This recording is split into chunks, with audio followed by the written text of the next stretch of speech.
friends. Hello, hi, how are you? Today's video is just gonna kind of be a quick little tangent. I don't know. Tana Mongeau posted her apology video and I instantly was getting like tagged and people wanted me to talk about it, and it was like everybody's like, we need a reaction, and I see they're tagging all of these other drama and commentary channels and they're like, we need a reaction. And I want to just say right off the bat, like, part of me was kind of like, no. And I will tell you why. Part of me was kind of like, no, because frankly, Tana to me is very quickly approaching a level of like Trisha Paytas where I just can't talk about it anymore because it makes me really mad. I feel like it feeds into everything the more you talk about it. I feel like she is a person who thrives off of drama and controversial situations, and I feel like that is why she has continued to grow so steadily despite all of these scandals. However, I also do feel that because Tana has such a young fan base and has such a younger audience that she kind of influences, I do feel like it's still important to talk about, bring awareness, provide a different perspective other than the one that she is saying, allowing them to be inquisitive about her and allowing them to, you know, maybe if they have doubts, if they can have a place to come that's like these different, not just my channel, but other channels that talk about it, that can shed light on, you know, the actual, the realities of the situation.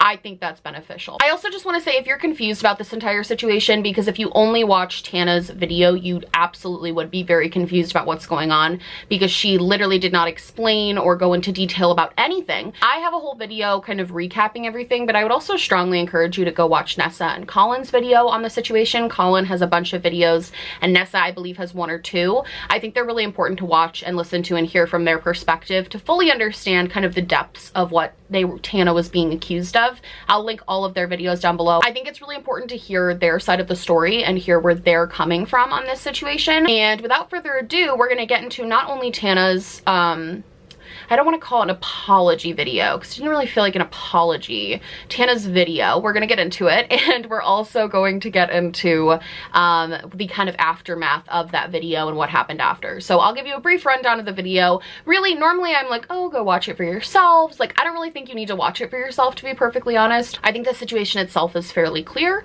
But yeah, let's get into it. The video started with contradictions, which I think the whole video was kind of riddled with contradictions. It's like a 14-minute video, and as of right now, it has 38,000 dislikes and 19,000 likes, and it's just over 500,000 views, which that in of itself, the views are more shocking to me than the likes to dislikes. The likes to dislikes are obviously surprising, but the fact that it only has 500,000 views is definitely surprising. I think to start off, the beginning of the video was kind of pointless. She basically said that she knows that this video took her way too long to make because it's been 3 months of her saying she was working on a video, only to post this video, which was very obviously, you can tell by like her nails and her hair.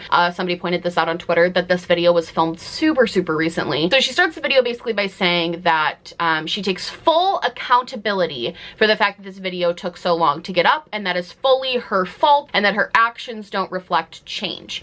Here's my thing. First of all, I think Tana's under the impression that accountability and responsibility are the same things, because I think what she means to say is, I take full responsibility for choosing to party during a pandemic, go to steakhouses with my friends, learn TikTok dances, instead of taking the time to create a video like this. That's a responsibility that she blew off the responsibility to make this video. There's no accountability being taken when you've been having the time of your life, living in a Beverly Hills mansion, partying constantly, breaking social distancing constantly. There's no accountability being had there. Just because you said that you're taking accountability doesn't mean you actually did. What you did do was take responsibility in the sense that you're aware that you up and you're aware that you shouldn't have been doing that, but you don't really care.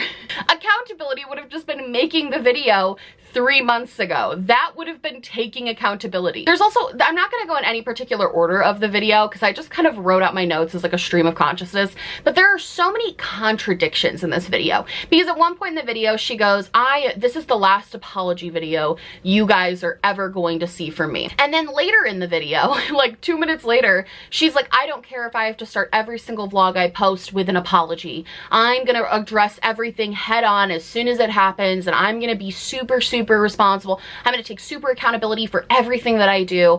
And it's like, which one is it? Are you never apologizing again because you feel this is an all-encompassing apology? Are you going to apologize profusely for the rest of your career? Which is really, if that's the promise you're making, you really are gonna start every single vlog posting with an apology video. I hope you're ready to actually do that action, because you really are gonna have to do that unless you actually start addressing this stuff properly and fully. There's also a part where she really, the whole thing that made me frustrated was the fact that she didn't even fully address the Colin and Nessa situation. She didn't say what microaggressive behavior she was accused of. She didn't explain the situation in any way. She didn't link their videos so people could be aware of what she was being accused of. She didn't do any of that. She basically just said she doesn't think she's microaggressive, but how is she as a white person going to tell a black person that she was not being microaggressive towards them? Literally, that's it. She does say she can kind of see how she was microaggressive towards Colin, but then for Nessa, she literally says, like, I wasn't microaggressive in one sentence, and then the next sentence is, but I guess I was microaggressive. So she doesn't actually believe anything that they're saying to her. She hasn't actually internalized it or taking it to heart. You've had 3 months to try to figure out how your behavior was microaggressive and hurtful, yet you still have not done that. If Tana was being honest during this apology video, it would literally be, I made a ton of money off of OnlyFans, so I don't really need YouTube right now, which is true. She hasn't posted on her YouTube channel in 3 months. She doesn't need the money because she's making so much money on OnlyFans and doing like TikTok sponsorships, which, by the way, no shade to OnlyFans, like, do your thing. I literally don't give a shit. However, be honest about it. You don't need YouTube as much anymore, so that's why you haven't been posting, and that's why this hasn't been a priority. The reason all of your previous apology videos were your priority was because YouTube was your main source of income, and now that it's not, you don't care to really do a real apology. You don't really care because, in my opinion, I think Tana is going to slowly phase out of doing YouTube. She didn't wait 3 months to post this video because she was so sad and because she was so upset and she was so hurt by everything and she was really reflecting on this. She waited 3 months because she just wanted to party and not think about this whole situation. She very obviously just wants to go out and party and be crazy and do her thing without having to feel any sort of guilt about her past actions. That is the reason she waited to post this video. It has literally nothing to do with her sitting and reflecting, because she posted on Instagram stories more than I feel like she ever has in her life the past 3 months. I know just from watching her Instagram stories so much about her life. She just moved into one of those clout house mansions that are like the 8-story buildings with elevators. That's where she's living now, so I'm assuming she's a part of some sort of creator situation. There's so many things that I know about this girl because she constantly is posting about them, and never once is she posting like, hey, I'm reflecting. The only thing that she's been posting on her Instagram stories in the past, I would say, few weeks that has been even slightly different from the standard partying during a pandemic pictures is that she's been working out. And she said that she has a life coach now, a live-in life coach, which I would love to talk about the ethics of that, but we simply don't have the time. She's a live-in life coach trying to help her, and that she's been walking on a treadmill more. That's all we know. One post-it down. Let's go to the next. In the video, she apologizes for some of her old tweets, which frankly, I literally forgot about those. I forgot that she had horrific tweets that referenced her black friend Amari picking cotton. I forgot about that because there has been so much shit surrounding her for the past few months that I frankly didn't even remember the tweets. She literally could have not mentioned the tweets, and I don't think a lot of people would have noticed because there's been so many other things to be mad at her about. And again, I just feel like it's BS. She literally, in this video, I kid you not, low-key shades and blames Shane Dawson, of all people, for the reason she acted this way. She literally blames Shane Dawson and looking up to Shane Dawson as a kid for thinking those things were funny. She blames Shane Dawson and other YouTube creators for putting out such horrible apologies in the past because those were the people she was looking to. I wish I were kidding. She's literally this person who she's called her father. She is now blaming him for all of these problems. She also says that all of her last apologies were bull. And I wish she had said which ones. Like, which ones? Because you've made 1,000 of them. Was it the MTV one that you just put out where you literally just gaslit everybody? Was it the one where you apologized for the Jake Paul wedding where, again, you just gaslit everybody? Was it the apology for racism? Was it the apology for making the passing of Mac Miller about yourself? Which one was it? Truly, let me know. Inform me. Which apology are you saying is bullshit? Is it all of them? Because you claimed it was all of them, but a lot of those apologies were posted incredibly recently within the past year. She also gives this analogy of like what a microaggression is, that in my, I don't know, I guess maybe that's considered a microaggression. I would consider that a racist action. Telling black men to move to the back of the plane, yeah, I would consider that just flat out racist. I think that there are better analogies for microaggressions, but I guess she read a book about microaggressions, so that's great. I'm sorry, can you see that I'm done? Honestly, I wish she would just be honest, but at the same time, that's so damaging, to be honest. Because to be honest would be her saying, I literally do not care that I'm being accused of these things. I don't care. That would be her being honest. But she knows she can't be honest. And honestly, I don't know if I want her to be honest, because that's so damaging. That's so damaging to say, I don't care that I've severely hurt people. I don't care that I have hurt my own fans. I don't care that I have hurt my past friends by being racist.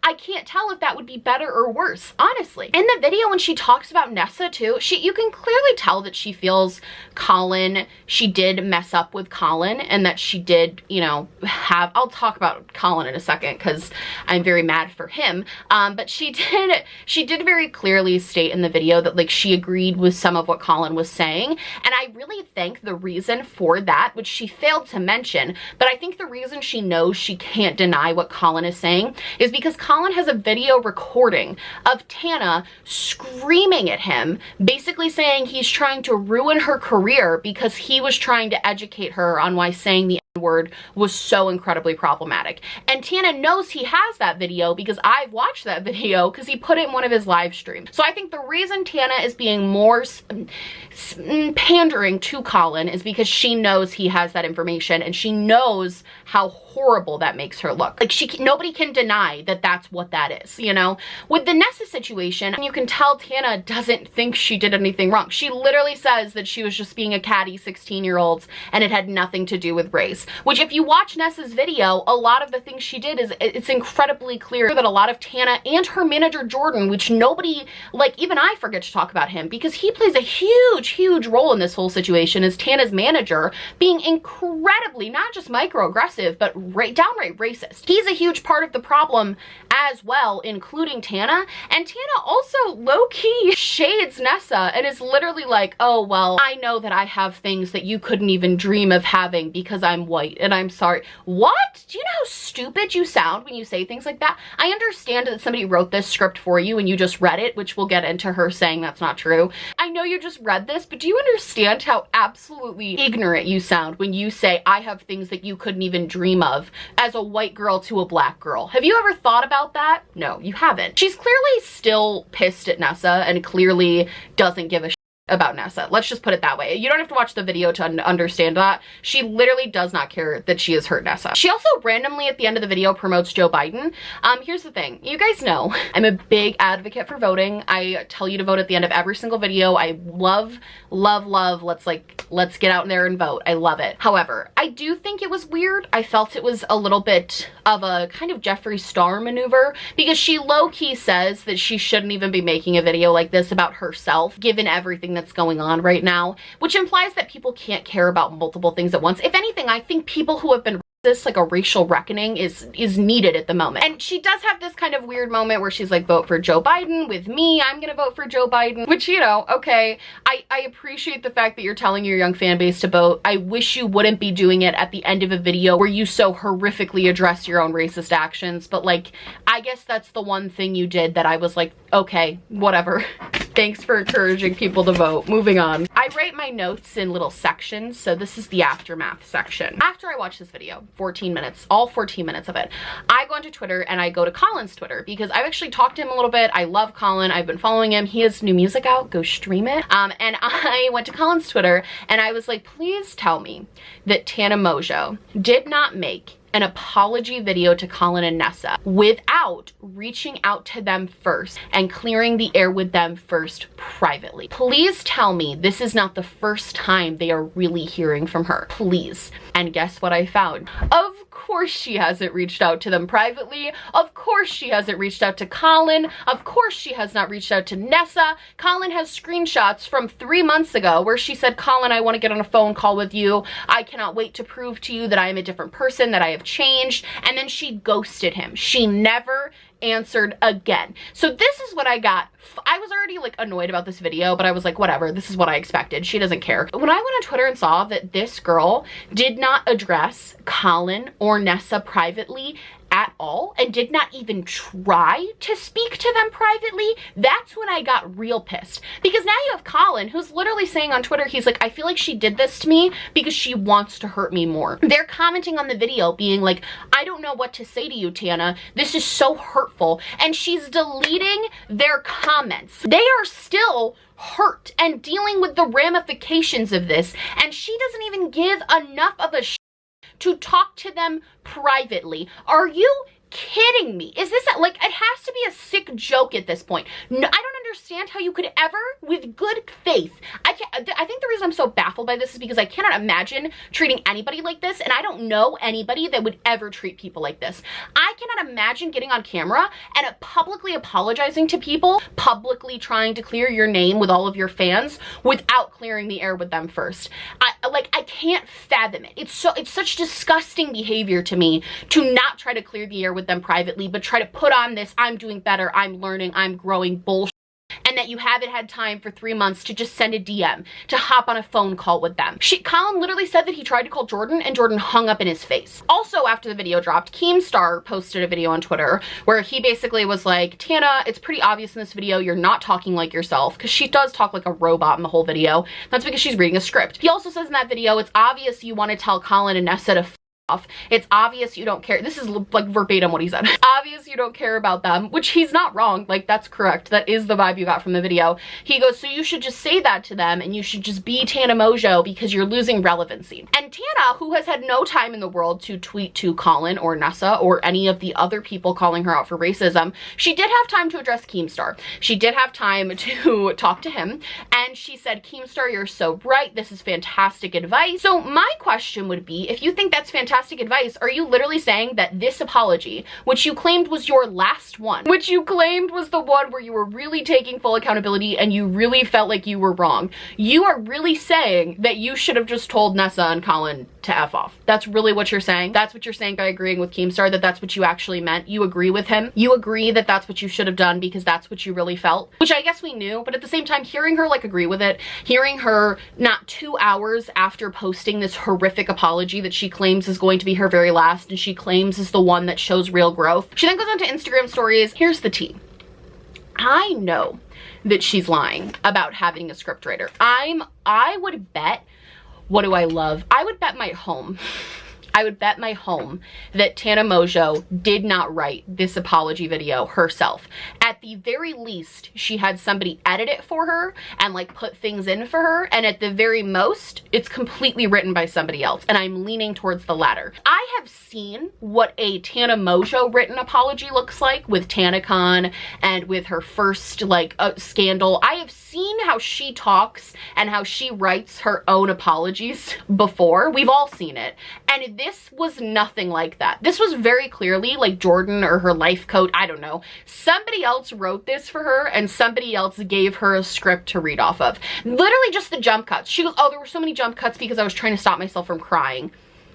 Okay, your makeup was flawless the entire video, so no, you were not crying in between takes, and the takes happened to go perfectly. Listen, I've had scripted videos in my life. Like, as a YouTuber, you cannot fool me. Your jump cuts were perfectly timed with when you would say a sentence and then look down, read the next sentence, and then look back up to deliver the sentence. You can't fool YouTubers. Like, I know how this goes. I know how jump cuts would be placed in videos that have scripts. It was very obviously scripted by somebody that was not you. You don't talk like that. You don't speak with those words. We all know what you sound like. You've been on YouTube for 5 years. Why are you still lying?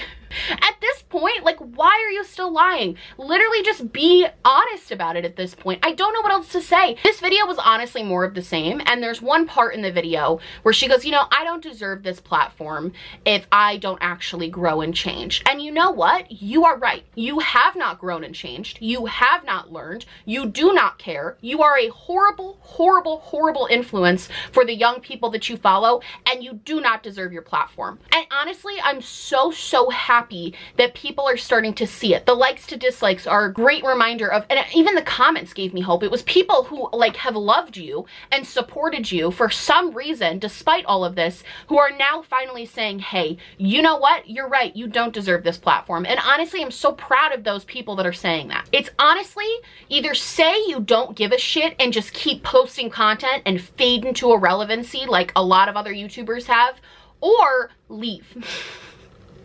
Leave. Put up or shut up. If you're saying you need to change to keep your platform, then leave, because you haven't, and based on everything that you have said, you won't. And you know what? If in a year Tana has done everything she said she'd do in this apology, if she owns up to situations quickly, if she really addresses them head on, if she's really honest, which based on this apology it seems like that's already been broken because she was not head on or honest about anything, but if she really does do that, I will totally eat my words. Good for you. Like, show that growth, show that change. However, I don't think you will, because I think you're in it too deep, and I don't think you care.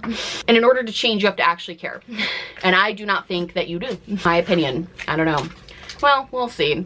I think I'm pretty much done with the Tana situation at this point. I think I'm done. I know she said she's gonna make like a response to all the criticism she's been getting. I'm really not gonna make reaction videos to every single time she does this. I think this video serves as a very good sort of pillar of how I feel and how I know a lot of people feel, which is that it's just over it. Just done. Like, I just am over it. I also feel like since I just did, like, I did my evolution of video on Tana, where I really did a deep dive into her career, and it's honestly just like, what are you gonna do at this point? It's just been one, I said it in that video, but I'll say it again, like, it's just been one thing after the other, after the other, after the other, the same mistakes, the same excuses, the same apology, and I think people are just done, myself included. Like, I'm just, and it sucks, because I do think at the end of the day, like, I think a lot of people feel this way of, like, kind of low-key rooting for Tana, like, wanting her to be better and do better and earn the platform she has, and, like, because she has such a huge influence. And she was legitimately, I said it in my video, her old story times were legitimately entertaining. Like, you are kind of rooting for her because she is so young, and you know, but at the same time, can't do it. Oh, okay. Well, I tried to wait to film this video so I could calm down, but I feel like I just screamed for like 20 minutes, but I love you guys so much. If you like this video, please like and subscribe, or just like, or just subscribe, or do neither. Honestly, just so happy you're watching me. Thank you so much for being here. My merch, my social media, and everything I'm wearing on my face will be linked down below, along with a link to register to vote. That's right, you can click on that link, you can register to vote, and you be part of your democracy. Super fun thing to do. I am from Rochester, New York, and we are currently dealing with a social justice uprising because of the death of Daniel Prude, and I would love it. I have his GoFundMe is linked down there. I would absolutely love it if you could donate. I've already donated, and if you can give anything to his family, I think that would be really appreciated. So yeah, I love you guys so much, and I will see you in the next one. Bye!